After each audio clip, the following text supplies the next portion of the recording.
ছেলে মেয়ের যদি শরীর ভালো না থাকে, অসুস্থ থাকে, তাহলে কোনো মায়েরই কোনো কিছু ভালো লাগে না। তো আমারও আজ কিছুদিন যাবৎ রান্না করতে ইচ্ছে করে না, আর মেয়েটারও শরীর ভালো না, শুধু জ্বর থাকে। আজ সকাল থেকে মেয়েটাকে বারবার জিজ্ঞেস করছি কি খেতে ইচ্ছে করছে, কি খেতে ইচ্ছে করছে, একটু বলো, আমি রান্না করে দিব। তারপর মেয়েটি বলল মুরগি দিয়ে ঝাল ঝাল করে ভুনা খিচুড়ি করে দাও। আর মেয়ে খেতে চাইলো, আমি কি না করব। তারপর সাথে সাথেই আমি রান্না করতে চলে আসলাম।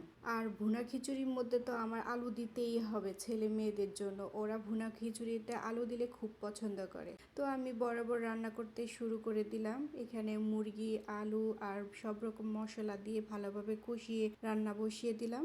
দেখি রান্না করার পর মেয়েটা একটু খায় কিনা। আমি যার সাথেই ফোনে কথা বলতে যাই কিনা তারাই বলে ওদের বাসায় একজনের না একজনের জ্বর থাকে। আমি মোবাইলেও ভিডিওতে দেখি যে জ্বরের রুগী বেশি, আর জ্বর হলেই খাওয়া দাওয়ার রুচি কমে যায়, আর জোর করেও কিছু খাওয়ানো যায় না। তো এইদিকে আমার মাংসটাও অনেকটা কষানো হয়ে আসছে। ভুনা খিচুড়ি রান্নার জন্য মুরগিটা ভালোভাবে কষিয়ে নিলে স্বাদটা অনেকটা বেড়ে যায়। ভুনা খিচুড়িটা আমি আজ 2 রকম ডাল দিয়ে করব, মুগ ডাল আর মুসুরি ডাল। তো মুগ ডালটাও আমি একটু ভেজে নেব, কারণ একটু ভেজে নিলে মুগ ডালটা তাড়াতাড়ি সিদ্ধ হয় আর ভুনা খিচুড়িটাও ঝরঝরে হয়। তো আমার মাংসটা এখন কষানো হয়ে গেল, এর মধ্যে আমি এখন চাল আর ডাল দিয়ে দিব। চালটা দেওয়ার পর কষানো মাংস আর চাল ভালোভাবে নেড়েচেড়ে একসাথে মিশিয়ে নিব। আমি এই দিক দিয়ে খিচুড়ি রান্না করছি, আর আমার মেয়ে খিচুড়ি দেখে বলতেছে দেখো আম্মু, তোমার এই খিচুড়ির গ্রানে বাহিরে বৃষ্টি পড়া শুরু হয়ে গেল। তারপরে আমি বললাম হ্যাঁ, খিচুড়ি তো বৃষ্টির দিনই বেশি ভালো লাগে, আর তুমি যদি খাও তাহলে আমার কাছে আর বেশি ভালো লাগবে। এদিক দিয়ে চাল আর মাংস কষানো শেষ। এখন আমি এর মধ্যে ফুটন্ত গরম পানি দিয়ে দিব, আর ফুটন্ত গরম পানি দিলে খিচুড়িটা খুব সুন্দর ঝরঝরে হয়। আর ভুনা খিচুড়ি মানেই হচ্ছে ঝরঝরা খিচুড়ি। এই খিচুড়িটা আমি প্রায়ই বাসায় রান্না করি, আর আমার ছেলে মেয়েরা সবাই খুবই পছন্দ করে। এখন আমি কিছুক্ষণ সময়ের জন্য ঢেকে রাখবো।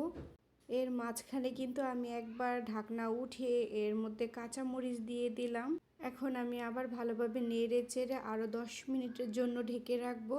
খিচুড়িটা আমার অনেকটা হয়ে এলো। এখন আমি এর মধ্যে পোলাও পাতা দিব, আর পোলাও পাতা আনার জন্য আমি এখন ছাদে চলে যাব। এই হলো আমার পোলাও পাতা গাছ। আমি অনেক শখ করে এই পোলাও পাতা গাছ লাগিয়েছি। আর এই পোলাও পাতা শুধু খিচুড়িতে দেই তা না, পোলাও পাতা পোলাওতে, খুদের ভাত, তারপরে ভুনা ডাল, আরও অনেক কিছুতে দেওয়া যায়। এই পোলাও পাতা দিলে খুবই সুন্দর একটা ঘ্রাণ আসে। এই পোলাও পাতার কাঁচা ঘ্রাণটা কিন্তু একটু ভালো লাগে না, ভুনা খিচুড়িতে দেওয়ার পর এর ঘ্রাণটা অনেক ভালো লাগে।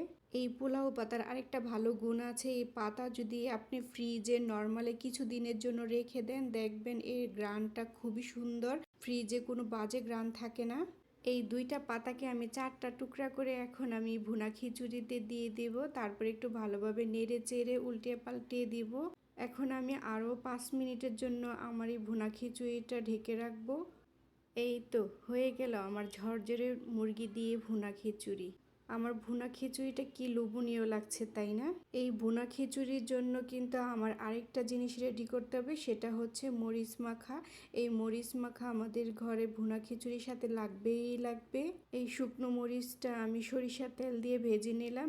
এখন আমি শুকনো মরিচ আর পেঁয়াজ একসাথে মাখাবো, এর মধ্যে আর কিছুই দিব না, শুধু এই পেঁয়াজ আর মরিচ মাখানোই থাকবে।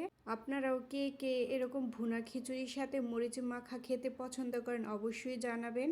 আর আজকে আমার মতো কে কে খিচুড়ি রান্না করেছেন সেটাও জানাবেন। আমার এই ভিডিওটি যদি আপনাদের কাছে ভালো লাগে অবশ্যই ভালোবাসা দিয়ে যাবেন।